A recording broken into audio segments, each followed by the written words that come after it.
नमस्कार सभी को। सिनर्जी आईएएस एकेडमी हिसार से मैं पार्वती आपका हार्दिक स्वागत करती हूँ। जैसा कि आपको पता है कि कक्षा 12वीं की वार्षिक परीक्षाएं शुरू होने वाली हैं। ऐसे में प्रत्येक विद्यार्थी को ये रहता है कि कम से कम समय में उनका सारा एनसीईआरटी का सिलेबस रिवाइज हो जाए। ऐसे में सिनर्जी आईएएस एकेडमी हिसार ने पहल की है, जिसमें कि विभिन्न विषयों का आपको क्विक रिवीजन करवाया जाएगा। मैं पार्वती आपको यहाँ हिंदी सब्जेक्ट का क्विक रिवीजन करवाऊंगी, जिसमें हम हिंदी विषय के सभी पाठ और सभी कविताओं का क्विक रिवीजन करेंगे, जिससे कि कम समय में आपके एनसीईआरटी के सारे सिलेबस का रिवीजन हो जाएगा। तो चलिए शुरू करते हैं हमारी आज की ये वीडियो। आज हमने कक्षा 12वीं के आरोह भाग 2 की पाठ बादल राग को लिया है, जो सूर्यकांत त्रिपाठी निराला द्वारा रचित है। जैसा कि आप यहाँ देख पा रहे होंगे कि हमने एनसीईआरटी की किताब से ये पेज उठाया है।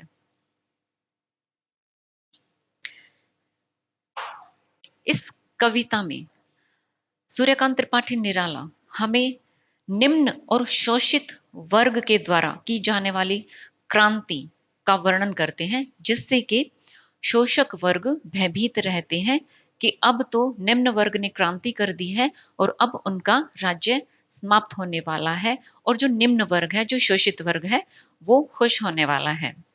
तो देखते हैं आज के इस पाठ को। तिरती है समीर सागर पर, अस्थिर सुख पर दुख की छाया। यहाँ पर कवि निराला हमें ये बताना चाहते हैं कि संसार रूपी सागर पर जिस प्रकार हवा की लहरें आती और जाती रहती हैं, उसी प्रकार हमारे जीवन में सुख और दुख आते जाते रहते हैं, वो स्थिर नहीं रहते। जग के दग्ध हृदय पर निर्दय विप्लव की प्लावित माया, यानी कि संसार के दग्ध हृदय यानी दुखी हृदय पर इस निर्दय क्रांति की प्लावित माया छाई हुई है। यह तेरी रणतरी भरी आकांक्षाओं से, घन भेरी गर्जन से सजग सुप्त अंकुर, उर्म में पृथ्वी के आशाओं से नव जीवन की ऊंचा कर सिर ताक रहे हैं ए विप्लव के बादल। यानी कि यहाँ पर कवि निराला हमें ये बताना चाहते हैं कि यह तेरी रणतरी, यानी कि यह तेरी रणतरी यानी कि युद्ध रूपी जो नौका है, भरी आकांक्षाओं से, ये आकांक्षाओं से भरी हुई है। यानी कि जब निम्न वर्ग क्रांति करते हैं तो उनमें आशा का संचार हो जाता है कि अब तो निम्न वर्ग क्रांति करके विजय प्राप्त करेंगे और शोषक वर्ग का अंत हो जाएगा। घन भेरी गर्जन से सजग सुप्त अंकुर, उर में पृथ्वी के आशाओं से नव जीवन की ऊंचा कर सिर ताक रहे हैं। यानी कि जब निम्न वर्ग क्रांति करता है, तब निम्न वर्ग जो कृषक वर्ग है, वो आशा से भरकर वो क्रांति के प्रति पॉजिटिव रहते हुए, क्रांति के प्रति सकारात्मक रहते हुए ये उम्मीद करते हैं कि अब उनके सुख के दिन आने वाले हैं।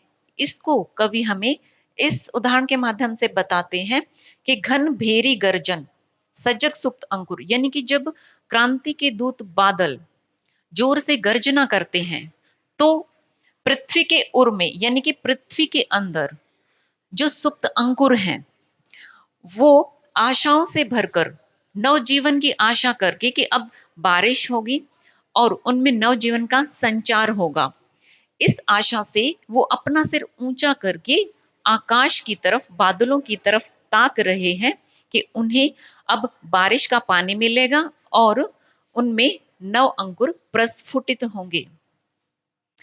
फिर बार बार गर्जन वर्षण है मूसलाधार।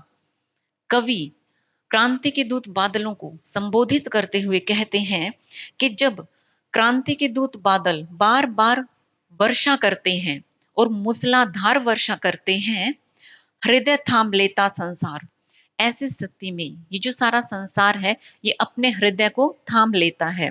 यानी कि कवि हमें ये बताना चाहते हैं कि जब क्रांति होती है, निम्न वर्ग जब क्रांति करता है, तब उच्च वर्ग के लोग अपने हृदय को थाम लेते हैं। उन्हें डर लग जाता है कि अब उनका साम्राज्य समाप्त होने वाला है। सुन सुन घोर वज्र हुंकार, यानी कि जो संसार है वो अपने हृदय को थाम लेता है बादलों की गर्जना को सुनकर। अश्निपात से शायित उन्नत शत शत वीर, क्षत विक्षत हत अचल शरीर। यानी कि जब बादल बहुत जोर से गर्जना करते हैं और जब बिजली गिरती है, तब जो ऊंचे ऊंचे पेड़ खड़े होते हैं वो गिर जाते हैं। यहाँ कहने कवि के कहने का ये अभिप्राय है कि जब क्रांति होती है तो जो बड़े बड़े लोग हैं, यानी जो पूंजीपति वर्ग के लोग हैं, वो समाप्त हो जाते हैं। गगन स्पर्शी स्पर्धाधीर, यानी कि जो गगन को स्पर्श करने वाले स्पर्धाधीर हैं, यानी जो उच्च वर्ग के लोग हैं, उनका अब समाप्त होने का समय आ गया है। हंसते हैं छोटे पौधे लघु भार, और जब बादल बारिश करते हैं और बिजली जब गिरती है, तो छोटे पौधे जो अपने शरीर का लघु भार लिए हुए हैं, वो हंसते हैं, खुश होते हैं। यानी कि कवि के कहने का अभिप्राय ये है कि जब क्रांति होती है तो जो बड़े पूंजीपति उच्च वर्ग के लोग हैं वो तो समाप्त हो जाते हैं, गिर जाते हैं, और जो निम्न वर्ग के लोग हैं वो खुश होते हैं, उन्नति करते हुए उन्हें खुशी मिलती है। शस्य अपार हिल हिल खिल खिल हाथ हिलाते तुझे बुलाते, यानी कि जो कृषक वर्ग हैं, बारिश होने से फसल पैदा होती है और वो उन्नति करते हैं, और जो छोटे पौधे हैं वो हिल हिल कर खिल खिल कर खुश होकर हाथ हिलाते हुए क्रांति के दूत बादल को बुलाते हैं। आगे कवि हमें बताना चाहते हैं कि विप्लव रव से छोटे ही हैं शोभा पाते, यानी कि जो क्रांति की जो आंधी आती है उससे जो छोटे लोग हैं, यानी जो निम्न वर्ग के लोग हैं, वो ही शोभा पाते हैं, यानी उन्हें ही फायदा होता है।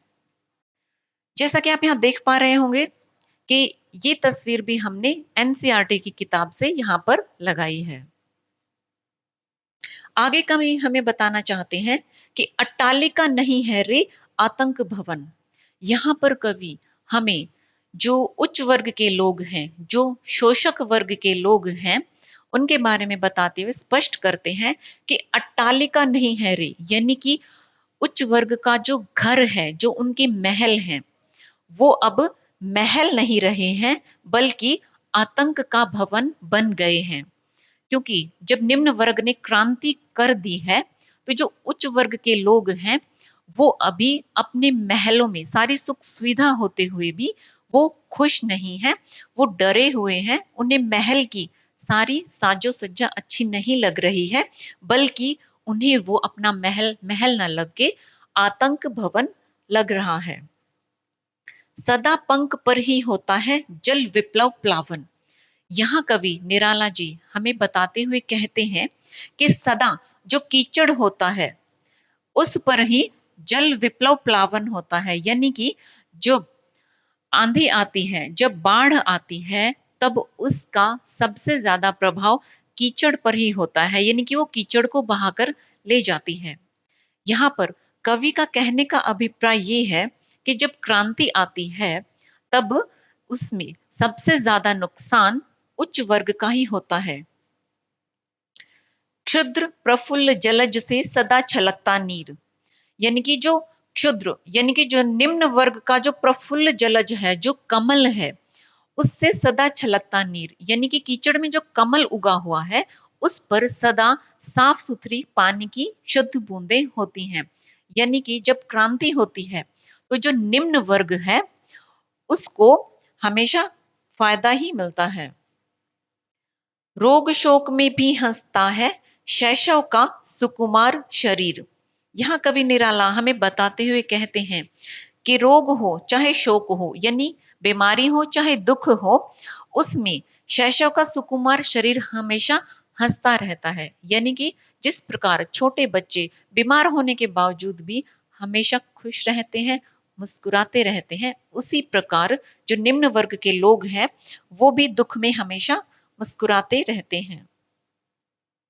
रुद्ध कोश है क्षुब्ध तोष, अंगना अंग से लिपटे भी।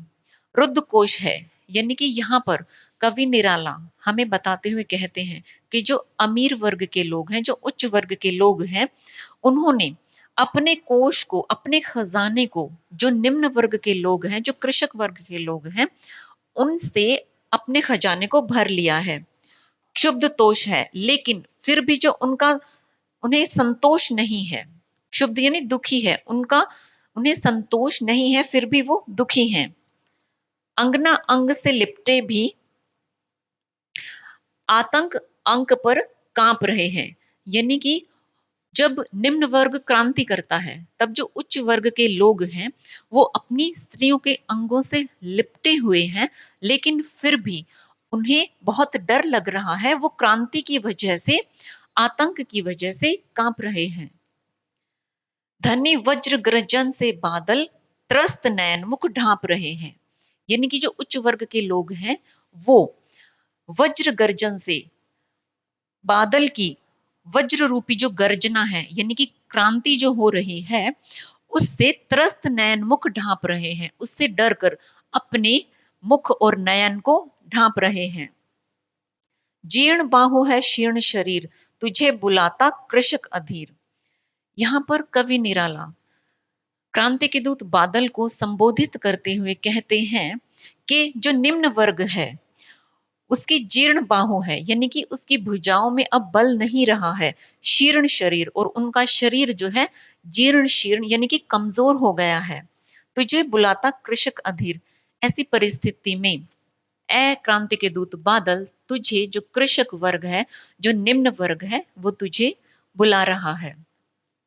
ए विप्लव के वीर, चूस लिया है उसका सार, हाड़ मात्र ही है आधार। यहाँ पर कवि निराला हमें बताते हुए ये कहते हैं कि जो उच्च वर्ग के लोग हैं उन्होंने निम्न वर्ग यानी कि कृषक वर्ग का पूरा जीवन का सार चूस लिया है, और हाड़ मात्र ही है आधार। अब जो निम्न वर्ग है, जो कृषक वर्ग है, उसके जीवन का आधार सिर्फ उनका हाड़ ही बचा है। यानी कि उच्च वर्ग के लोगों ने निम्न वर्ग के लोगों के जीवन का सारा रस चूस लिया है, सारा सार चूस लिया है, उनके पास कुछ भी नहीं छोड़ा है। केवल उनके शरीर पर अब मांस नहीं, बल्कि केवल वो एक हड्डी का ढांचा बनकर रह गए हैं।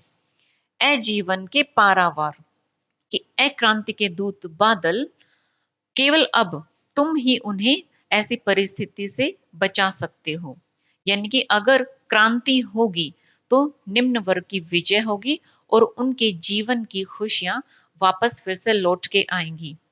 इन सब बातों को कवि निराला ने हमें बादल को संबोधित करते हुए कहा है। तो मुझे उम्मीद है कि आपको ये कविता बहुत अच्छी तरह से समझ में आ गई होगी। तो चलिए अभी हम बादल राग कविता से संबंधित कुछ महत्वपूर्ण परीक्षा उपयोगी प्रश्न उत्तर कर लेते हैं। प्रश्न 1 है, विप्लव रव से छोटे ही है शोभा पाते, पंक्ति में विप्लव रव से क्या तात्पर्य है? छोटे ही है शोभा पाते, ऐसा क्यों कहा गया है? तो यहाँ पर हमें ये बताना है कि विप्लव रव जो है, इससे विप्लव रव से छोटे ही है शोभा पाते, इससे अभिप्राय क्या है, कि इसका मतलब क्या है, और छोटे ही शोभा क्यों पाते हैं, ये हमें बताना है। प्रस्तुत पंक्ति में विप्लव रव से तात्पर्य क्रांति के विद्रोहपूर्ण शब्दों या गर्जना से है। यानी कि जब क्रांति होती है, जब निम्न वर्ग, जब कृषक वर्ग, जब किसान वर्ग क्रांति करता है, तो उससे जो विद्रोहपूर्ण जो शब्द निकलते हैं, उनसे या उस गर्जना से है।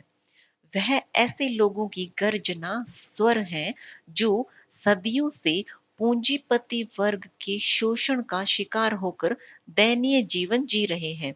यानी कि जो कृषक वर्ग है, जो किसान वर्ग है, वो पूंजीपति और उच्च वर्ग के शोषण का शिकार है। और जब क्रांति होती है तब उनके विद्रोह स्वर के रूप में जो स्वर निकलते हैं उनसे हमारा यहाँ तात्पर्य है। छोटे ही हैं शोभा पाते, ऐसा इसलिए कहा गया है क्योंकि क्रांति का विनाशकारी प्रभाव सदा उच्च या शोषक वर्ग के लोगों पर ही होता है।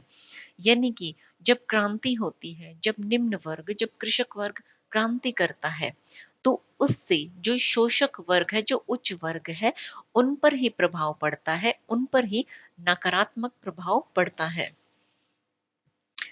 इस विद्रोह का निम्न या छोटे वर्ग के जन सामान्य पर कोई विनाशकारी प्रभाव नहीं पड़ता है।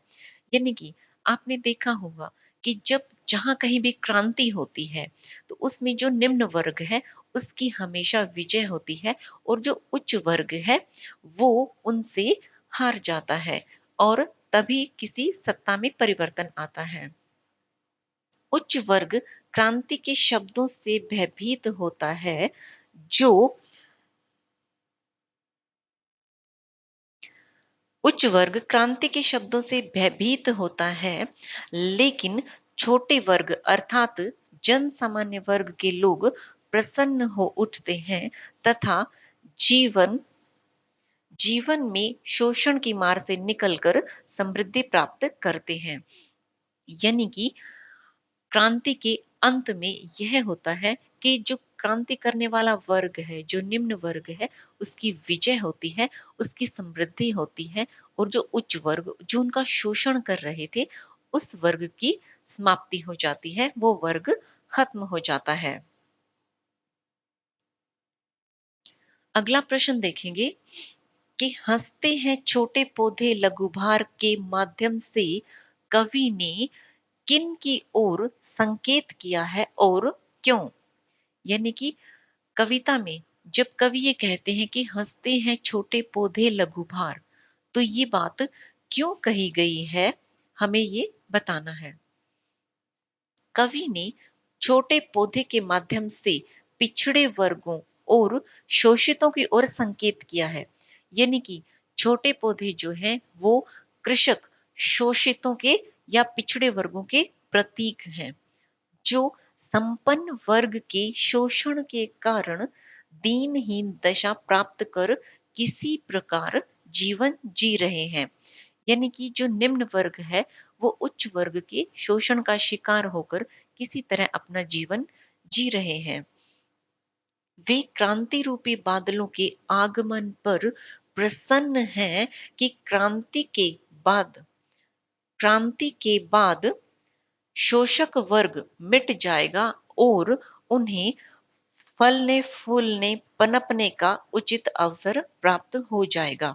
यानी कि क्रांति के पश्चात शोषक वर्ग समाप्त हो जाएगा और जो निम्न वर्ग है, कृषक वर्ग है, उनका समय आएगा, उनकी समृद्धि होगी, उनकी उन्नति होगी।